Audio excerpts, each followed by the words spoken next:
Assalamualaikum warahmatullahi wabarakatuh. Kaifa halukum antaumi semuanya? Semoga antum semua dalam keadaan sehat walafiat. Amin ya rabbal alamin. Nah, kita masuk pembelajaran baru ya. Tema 3G, subtema 3, pembelajaran 1, perkembangan teknologi komunikasi. Sebelum mulai pembelajaran, mari kita berdoa terlebih dahulu.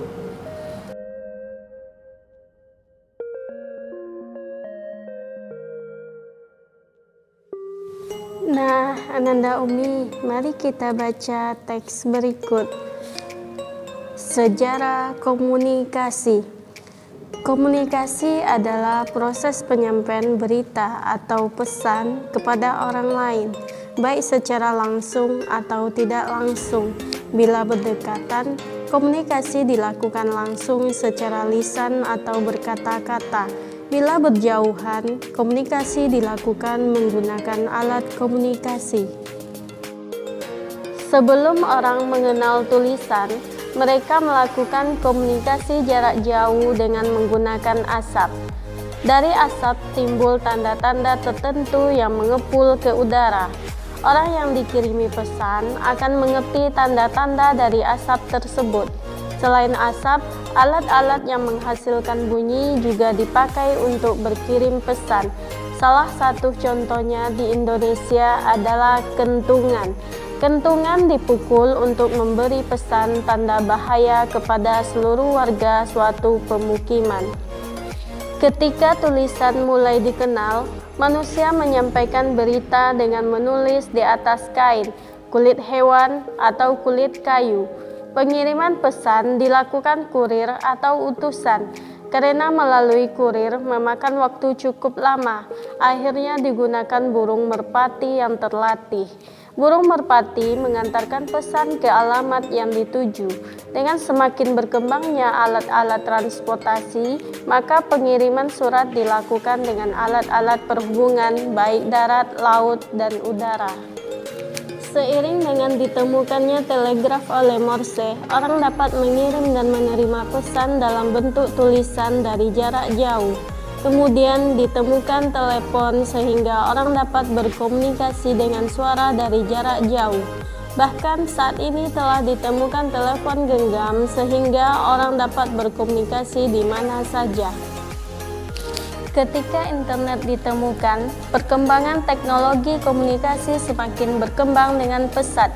Berkirim surat melalui pos semakin jarang dilakukan. Manusia lebih memilih menulis surat elektronik atau email, atau layanan pesan SMS.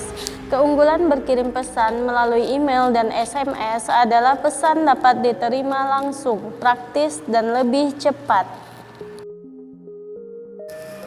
Nah, Ananda Umi, mari kita cari kalimat utama dari paragraf yang kita baca tadi. Pertama, untuk paragraf pertama, kita lihat paragrafnya. Biasanya kalimat utama terdapat pada awal paragraf atau di akhir paragraf. Setelah kita lihat paragraf pertama, kalimat utamanya adalah komunikasi adalah proses penyampaian berita atau pesan kepada orang lain baik secara langsung atau tidak langsung. Sedangkan kalimat utama pada paragraf kedua adalah sebelum orang mengenal tulisan, mereka melakukan komunikasi jarak jauh dengan menggunakan asap. Sedangkan kalimat utama pada paragraf ketiga adalah dengan semakin berkembangnya alat-alat transportasi, maka pengiriman surat dilakukan dengan alat-alat perhubungan, baik darat, laut, dan udara. Pada paragraf keempat adalah seiring dengan ditemukannya telegraf oleh Morse, orang dapat mengirim dan menerima pesan dalam bentuk tulisan dari jarak jauh. Pada paragraf terakhir, kalimat utamanya adalah ketika internet ditemukan, perkembangan teknologi komunikasi semakin berkembang dengan pesat. Nah, Ananda Umi, selain mengirim pesan, kita juga dapat mengirimkan ucapan melalui kartu. Media untuk berkirim ucapan dapat berupa kartu pos atau kartu ucapan yang dimasukkan ke dalam amplop. Kartu pos adalah selembar kertas tebal atau karton tipis berbentuk persegi panjang tanpa amplop yang digunakan untuk menulis pesan. Adapun kartu ucapan merupakan kartu tanpa tempat untuk menuliskan alamat dan perangko. Oleh karena itu, dibutuhkan amplop untuk menuliskan alamat dan menempelkan perangko.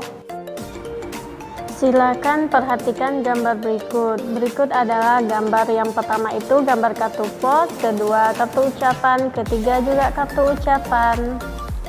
Nah, jika Ananda Umi semuanya ingin berkreasi juga bisa dilakukan. Silakan simak di bukunya halaman 94. Mana tahu Ananda Umi mau mengasih ucapan selamat Idul Fitri. Bisa nanti disimak langkah-langkahnya di halaman 94. Selamat berkreasi. Ananda Umi semuanya, mari mengamati ilustrasi berikut. Jika mendapat kiriman kartu ucapan dari temannya, di sekeliling kartu itu dipasangi pita. Berapa panjang pita yang digunakan untuk menghias kartu ucapan tersebut? Nah, untuk mengukur panjang pita yang digunakan untuk menghias kartu sama saja dengan menghitung keliling kartu itu, karena pita mengelilingi seluruh bagian tepi kartu. Kartu ucapan itu berbentuk persegi panjang, jadi keliling kartu sama dengan keliling persegi panjang. Coba perhatikan, persegi panjang memiliki 4 sisi. Menghitung keliling persegi panjang adalah menjumlahkan panjang semua sisinya. Tidak hanya berlaku untuk persegi panjang, keliling semua bangun datar juga dihitung dengan menjumlahkan panjang semua sisi-sisinya. Sekian dulu pembelajaran kita kali ini. Tetap semangat, tetap sehat, tetap belajar. Assalamualaikum warahmatullahi wabarakatuh.